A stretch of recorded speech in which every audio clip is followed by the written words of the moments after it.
giving encouragement. Stable, positive classroom environments do not just happen. They are created through intentionality and hard work.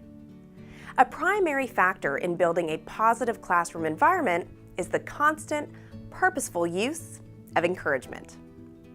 Dr. Rudolf Dreikurs said, "Encouragement is more important than any other aspect of child raising. It is so important that the lack of it can be considered the basic cause of misbehavior. A misbehaving child is a discouraged child. The best preventative of student misbehavior is an encouraging teacher." Let's talk about the difference between encouragement and praise. Praise focuses on a student's achievements, while encouragement focuses on a student's efforts to achieve. That's so important that I'm going to say it again. Praise complements the end result, while encouragement complements the effort. Encouragement helps remove the fear of failure and gives a student the courage to forge ahead in spite of her mistakes. Praise, on the other hand, can be a source of discouragement, inasmuch as a child can be led to believe that she is of value only if she achieves. A girls' high school soccer team was playing in the finals for the state championship.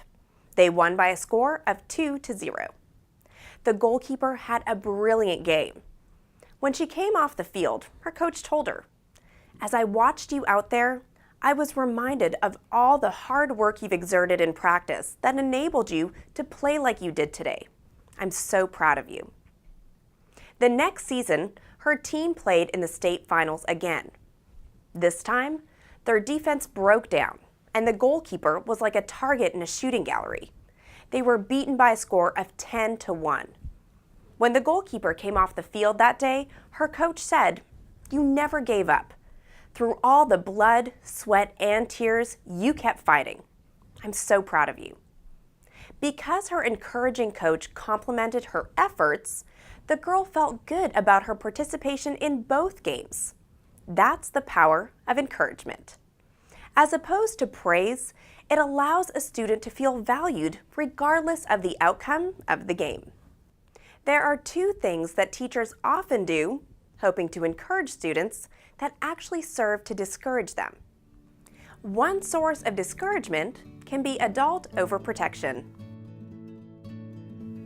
Sometimes teachers are overzealous in avoiding exercises that they think may be too difficult for their students. Kids need to be encouraged to stretch their boundaries and to attempt new things. While we ought not to pose impossible challenges that will diminish a student's sense of self-competency, student skills need to be challenged if they are to be developed. Occasional mistakes and failures can be great learning tools, and they have the further advantage of informing a student that life is an adventure and that he or she can be an excellent person without being perfect. Another source of discouragement is to subject students to damaging comparisons. Contrary to popular belief, inciting competition among students does not serve as an encouragement to them. The non-achieving child is only further reminded of the hopelessness of his situation, and the achieving child often begins to feel anxious about trying to stay ahead. Every student is wonderfully different and unique, and an encouraging teacher focuses on the individual student without subjecting her to comparisons with others. The task of encouraging our students often requires a great deal of ingenuity. The story is told of Rudolf Dreikurs being called into a classroom by a teacher.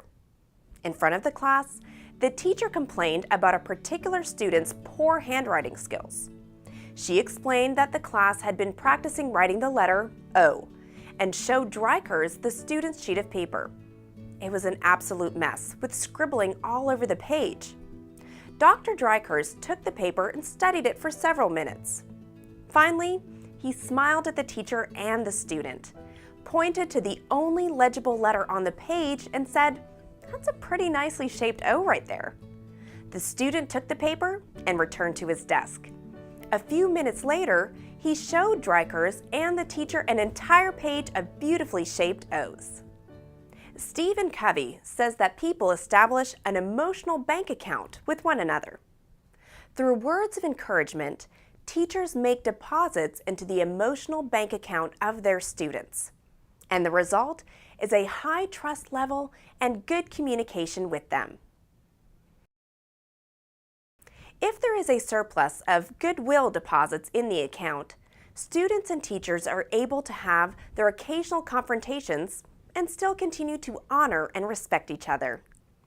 Teachers make withdrawals from their students' emotional bank account through disrespect, criticism, and threats. All too often, disparaging remarks far outnumber the words of encouragement given to students, and their emotional bank accounts get overdrawn.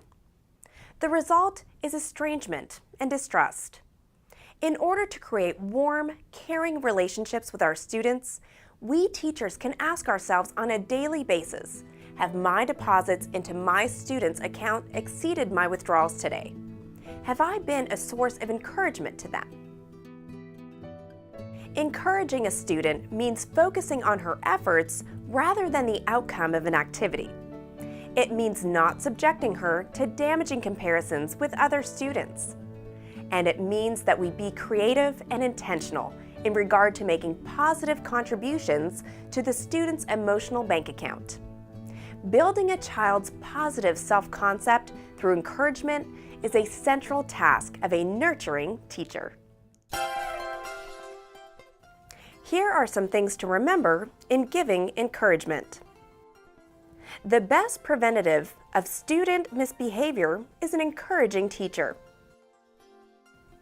There is a difference between praise and encouragement. Praise focuses on a student's achievements. It complements the end result. Encouragement focuses on a student's efforts to achieve. It complements the student's efforts.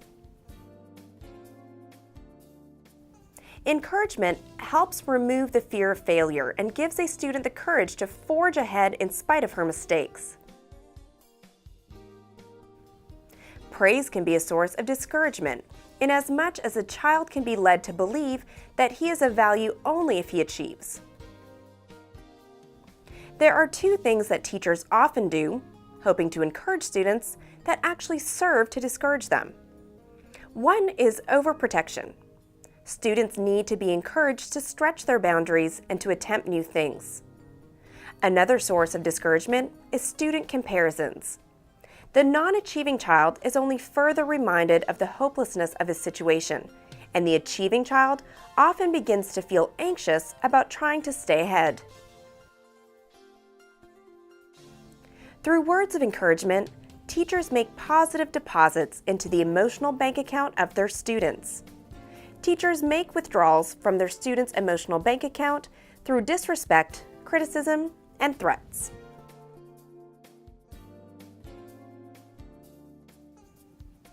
Building a child's positive self-concept through encouragement is a central task of a nurturing teacher.